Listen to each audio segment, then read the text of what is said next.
You've tried everything. You've set the 5 a.m. alarm. You've bought the planner. You've written the goals.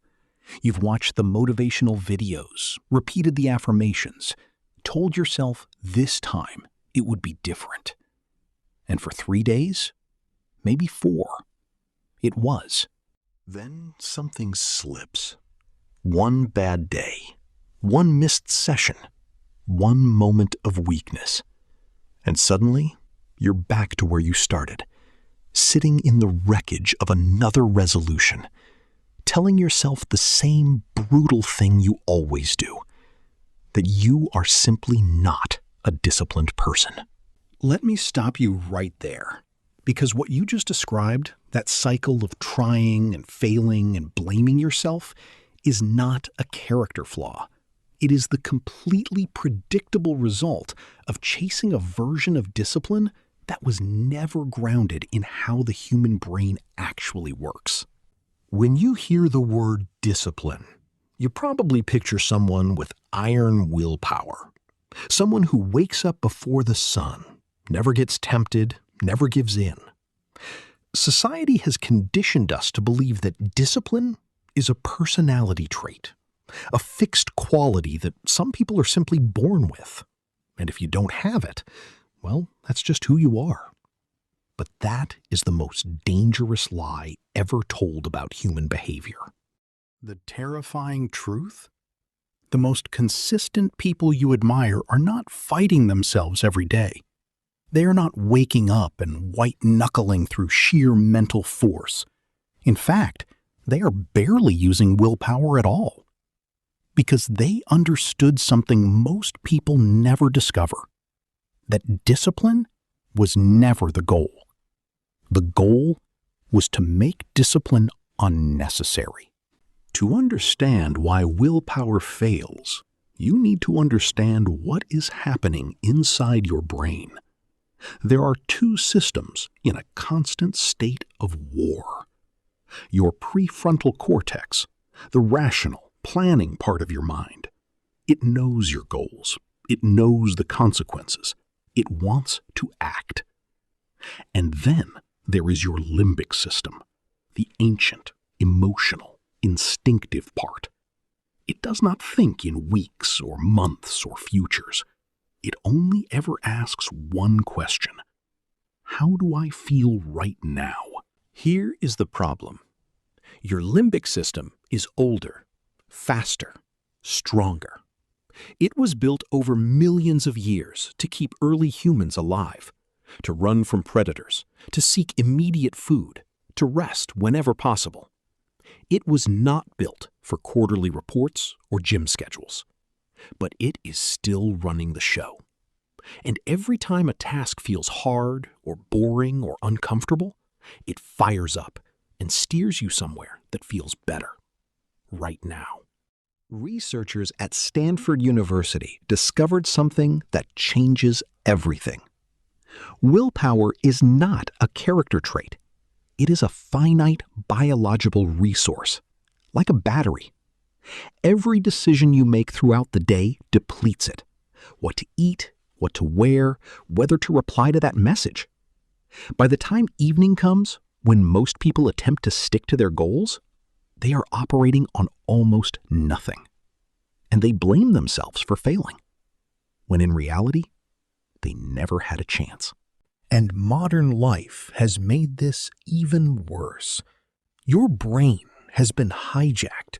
Social media, junk food, entertainment, they are all engineered to deliver massive, immediate dopamine hits.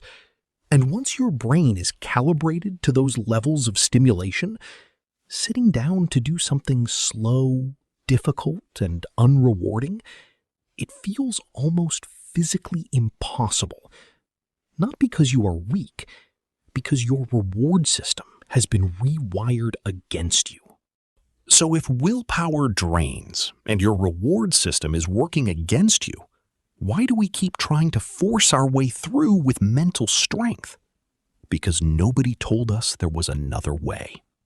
But there is, and it doesn't require you to become a different person.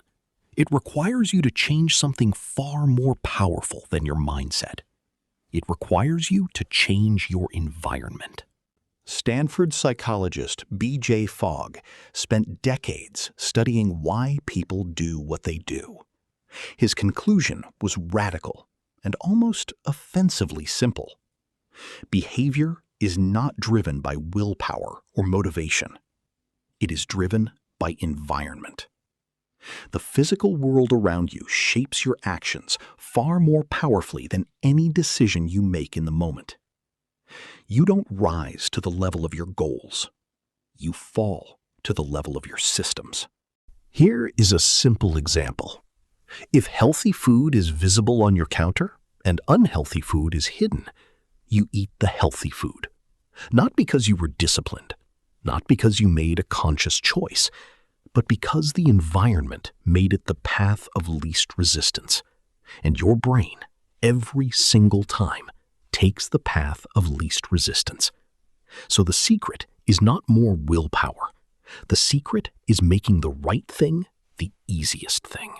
You want to stop scrolling your phone the moment you wake up? Don't try to resist it with willpower. Put your phone across the room. Now getting to it requires getting out of bed. The friction changed. The behavior followed. You didn't need more discipline. You needed a better design. Because underneath every behavior, good or bad, is a habit loop. Neuroscientist Anne Graybiel at MIT discovered that habits are stored in the basal ganglia, a region of your brain that operates almost entirely below conscious awareness. Once a habit is encoded, the brain stops deciding. It simply runs the program. This is why bad habits feel effortless, and why building good ones feels like climbing a mountain. You are not lazy. Your brain has just automated the wrong things. And this is where most people destroy themselves. They try to build massive habits overnight. 0 to gym every day, cold showers, meal prep, journaling, all at once. And when it collapses, which it always does, they conclude they are not a disciplined person. But they were never undisciplined. They were just unrealistic about how change actually works. James Clear introduced a rule that changes everything. The 2-minute rule. Any new behavior should take less than 2 minutes to begin. Want to read more? Read 1 page. Want to exercise? Just put on your shoes. Want to write? Open the document and type 1 sentence. The goal is not the full task. The goal is showing up. Because showing up is what builds identity. And identity is what sustains discipline long after motivation is gone. And this is the deepest truth about discipline that nobody talks about. True consistency is not about what you do. It is about who you believe you are. Every time you show up, even for 2 minutes, even badly, you cast a vote for a new identity. And over time, those votes accumulate until one day you don't need to motivate yourself. You don't need to force yourself. The behavior is no longer something you do. It is simply who you are. And when you miss a day, because you will, the rule is simple. Never miss twice. 1 missed day is an accident. 2 missed days is the beginning of a new habit, the wrong one. The moment you notice you've slipped, you return, quietly, without drama, not because you are disciplined, because you have decided who you are. James Clear calls this the valley of disappointment, the long, invisible stretch between starting a habit and seeing any real change. Most people quit here, not because they are weak, but because they don't understand that change is not linear. It is exponential, and it always looks like absolutely nothing is happening right before everything changes. Discipline was never about being harder on yourself.